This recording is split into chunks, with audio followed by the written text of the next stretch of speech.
ನನ್ನ ಪ್ರೀತಿಯ ಎಲ್ಲ ವೀಕ್ಷಕರಿಗೆ ನಮಸ್ಕಾರ. ಈ ಸಲದ ಬಿಗ್ ಬಾಸ್ಗೆ ನಾನು ಹೋಗಬೇಕು. ಅಲ್ಲ, ನೀವು ಹೋಗಬೇಕು. ಅಲ್ಲ, ಅದೂ ಅಲ್ಲ, ನಾವುಗಳು ಹೋಗಬೇಕು. ಏನು? ಹೌದು, ಈ ಸಲದ ಬಿಗ್ ಬಾಸ್ ನಾವು ಹೋಗುವ ರೀತಿಯಲ್ಲೇ ಇದೆ. ಇಲ್ಲಿಯವರೆಗೆ ಅನೇಕರು ನಾವು ಕೂಡ ಬಿಗ್ ಬಾಸ್ ಮನೆಗೆ ಹೋಗಬಹುದಾ ಎಂಬ ಪ್ರಶ್ನೆಯನ್ನು ಕೇಳುತ್ತಿದ್ದರು. ಸೋಷಿಯಲ್ ಮೀಡಿಯಾದಲ್ಲಿ ನನ್ನನ್ನು ಬಿಗ್ ಬಾಸ್ಗೆ ಕಳುಹಿಸಿ ನನಗೂ ಒಂದು ಅವಕಾಶ ಕೊಡಿ ಎಂದು ಮನವಿ ಮಾಡುವ ವಿಡಿಯೋಗಳನ್ನು ನೋಡಿದ್ದೇವೆ. ಆದರೆ ಈ ಬಾರಿ ನಿಜವಾಗಿಯೂ ಸಾಮಾನ್ಯ ಜನರಿಗೆ ಅವಕಾಶ ನೀಡುವ ಮಾದರಿಯ ಒಂದು ವಿಶೇಷ ಶೋ ಆಗಿ ಬಿಗ್ ಬಾಸ್ ಬಂದಿರಬಹುದು. ಈ ಕಾನ್ಸೆಪ್ಟ್ ನೋಡಿದಾಗ ತೆಲುಗು ಬಿಗ್ ಬಾಸ್ನಲ್ಲಿ ನಡೆದಿರುವ ಅಗ್ನಿ ಪರೀಕ್ಷೆ ಮಾದರಿಯ ಪ್ರಯೋಗ. ಅಲ್ಲಿ ಮುಖ್ಯ ಶೋ ಆರಂಭವಾಗುವ ಮೊದಲು ಸಾಮಾನ್ಯ ಜನರಿಗೆ ತಮ್ಮ ಸಾಮರ್ಥ್ಯವನ್ನು ತೋರಿಸಿಕೊಳ್ಳುವ ಅವಕಾಶ ನೀಡಲಾಗಿತ್ತು. ಪ್ರೇಕ್ಷಕರಿಂದಲೂ ಉತ್ತಮ ಪ್ರತಿಕ್ರಿಯೆ ಸಿಕ್ಕಿತ್ತು.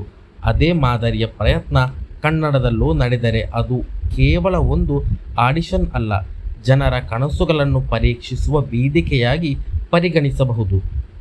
ಯಾಕೆಂದರೆ ಬಿಗ್ ಬಾಸ್ ಮನೆಗೆ ಪ್ರವೇಶಿಸುವ ಮೊದಲು ಸ್ಪರ್ಧಿಗಳ ಧೈರ್ಯ, ಆತ್ಮವಿಶ್ವಾಸ, ಸಂವಹನ ಕೌಶಲ್ಯ ಮತ್ತು ವ್ಯಕ್ತಿತ್ವ ಎಲ್ಲವನ್ನೂ ಪರೀಕ್ಷಿಸುವ ಅವಕಾಶ ಇದಾಗಬಹುದು. 3 ನಿಮಿಷಗಳ ಪರಿಚಯ ಮಾಡುವ ವಿಡಿಯೋ ಕಲ್ಪನೆಯೇ ಒಂದು ಆಸಕ್ತಿದಾಯಕವಾಗಿದೆ.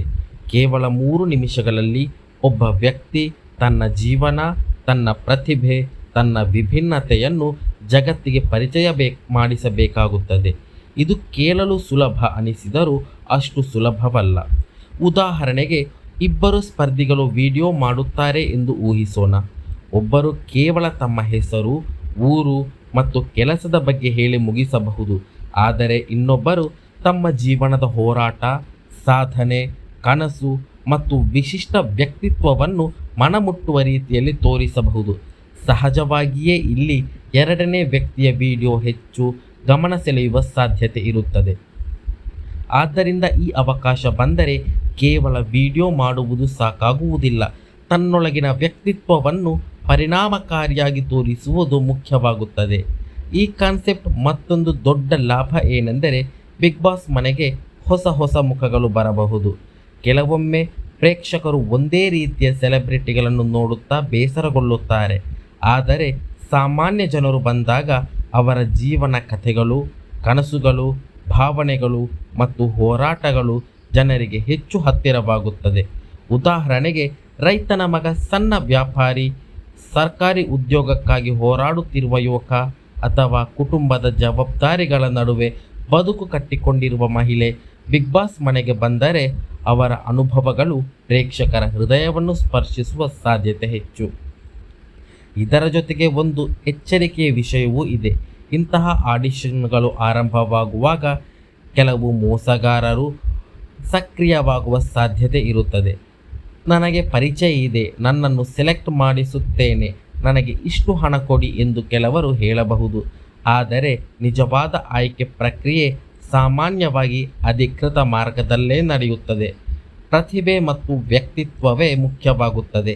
ಆದ್ದರಿಂದ ಯಾರಾದರೂ ಹಣ ಕೇಳಿದರೆ ಅಥವಾ ಸುಳ್ಳು ಭರವಸೆ ನೀಡಿದರೆ ಎಚ್ಚರಿಕೆಯಿಂದ ಇರಬೇಕು. ನಿಮ್ಮ ಸಾಮರ್ಥ್ಯದ ಮೇಲೆ ನಂಬಿಕೆ ಇಡಿ. ಒಳ್ಳೆಯ ಕಂಟೆಂಟ್ ಇದ್ದರೆ ಮತ್ತು ನಿಮ್ಮ ವ್ಯಕ್ತಿತ್ವ ವಿಭಿನ್ನವಾಗಿದ್ದರೆ ಅವಕಾಶ ಸಿಗುವ ಸಾಧ್ಯತೆ ಯಾವಾಗಲೂ ಇರುತ್ತದೆ. ಈ ಬಾರಿ ಬಿಗ್ ಬಾಸ್ ಸಾಮಾನ್ಯ ಜನರಿಗೆ ಅವಕಾಶ ನೀಡಿದರೆ ಶೋ ಸಂಪೂರ್ಣ ವಾತಾವರಣವೇ ಬದಲಾಗಬಹುದು. ಸೆಲೆಬ್ರಿಟಿಗಳ ಅನುಭವ ಒಂದು ಕಡೆ ಇದ್ದರೆ ಸಾಮಾನ್ಯ ಜನರ ನೈಜ ಜೀವನದ ಅನುಭವ ಮತ್ತೊಂದು ಕಡೆ ಇರುತ್ತದೆ. ಇದೇ ಕಾರಣಕ್ಕೆ ಕಾಮನ್ ಮ್ಯಾನ್ ವರ್ಸಸ್ ಸೆಲೆಬ್ರಿಟಿ ಎನ್ನುವ ಕಾನ್ಸೆಪ್ಟ್ ಸಾಕಷ್ಟು ರೋಚಕವಾಗಬಹುದು. ಯಾರು ಹೆಚ್ಚು ಜನಮನ ಗೆಲ್ಲುತ್ತಾರೆ, ಯಾರು ಉತ್ತಮವಾಗಿ ಟಾಸ್ಕ್ ಆಡುತ್ತಾರೆ, ಯಾರು ತಮ್ಮ ವ್ಯಕ್ತಿತ್ವದಿಂದ ಗಮನ ಸೆಳೆಯುತ್ತಾರೆ ಎಂಬ ಕುತೂಹಲಗಳು ದಿನ ಹೆಚ್ಚಾಗಬಹುದು. ಬಿಗ್ ಬಾಸ್ ಆರಂಭವಾದ ದಿನಾಂಕದ ಬಗ್ಗೆ ಈಗಾಗಲೇ ಹಲವು ಊಹಾಪೋಹಗಳು ಕೇಳಿ ಬರುತ್ತಿವೆ. ಸೆಪ್ಟೆಂಬರ್ ತಿಂಗಳ ಕೊನೆಯ ಭಾಗದಲ್ಲಿ ಶೋ ಆರಂಭವಾಗಬಹುದು ಎನ್ನುವ ಮಾತುಗಳಿವೆ. ಆದರೆ ಅಧಿಕೃತ ಘೋಷಣೆ ಬರುವವರೆಗೂ ಅದನ್ನು ಅಂತಿಮ ಮಾಹಿತಿ ಎಂದು ಪರಿಗಣಿಸಲು ಸಾಧ್ಯವಿಲ್ಲ. ಒಟ್ಟಾರೆ ನೋಡಿದರೆ ಈ ಕಾನ್ಸೆಪ್ಟ್ ನಿಜವಾಗಿಯೂ ಜಾರಿಯಾದರೆ ಅದು ಕೇವಲ ಬಿಗ್ ಬಾಸ್ ಶೋಗೆ ಮಾತ್ರ ಹೊಸತನ ತರುವುದಿಲ್ಲ. ಸಾವಿರಾರು ಸಾಮಾನ್ಯ ಜನರ ಕನಸುಗಳಿಗೆ ಹೊಸ ಬಾಗಿಲು ತೆರೆಯಬಹುದು. ಇಷ್ಟು ವರ್ಷಗಳ ಕಾಲ ಟಿವಿ ಮುಂದೆ ಕುಳಿತು ಬಿಗ್ ಬಾಸ್ ನೋಡುತ್ತಿದ್ದವರು ಈ ಬಾರಿ ತಾವೇ ಆ ಮನೆಯೊಳಗೆ ಕಾಲಿಡುವ ಅವಕಾಶ ಪಡೆಯಬಹುದು ಎಂಬ ನಿರೀಕ್ಷೆ ಮೂಡಿಸುತ್ತದೆ. ಅದಕ್ಕಾಗಿ ಈ ಸುದ್ದಿ ಅಭಿಮಾನಿಗಳಲ್ಲಿ ಅಪಾರ ಉತ್ಸಾಹವನ್ನು ಹುಟ್ಟಿಸಿದೆ.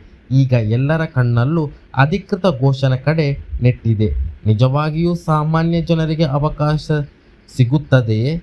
ಯಾರ್ಯಾರು ಆಯ್ಕೆಯಾಗುತ್ತಾರೆ? ಈ ಹೊಸ ಪ್ರಯೋಗ ಎಷ್ಟು ಯಶಸ್ವಿಯಾಗುತ್ತದೆ ಎಂಬ ಪ್ರಶ್ನೆಗಳಿಗೆ ಉತ್ತರ ಮುಂದಿನ ದಿನದಲ್ಲಿ ಸಿಗಬೇಕಾಗುತ್ತದೆ. ಯಾರಿಗೆಲ್ಲ ಈ ಹೊಸ ಪ್ರಯತ್ನ ಇಷ್ಟ, ಯಾರೆಲ್ಲ ಈ ಪ್ರಯತ್ನವನ್ನು ಬೆಂಬಲಿಸುತ್ತೀರಾ, ಕಾಮೆಂಟ್ನಲ್ಲಿ ತಿಳಿಸಿ. ಧನ್ಯವಾದಗಳು.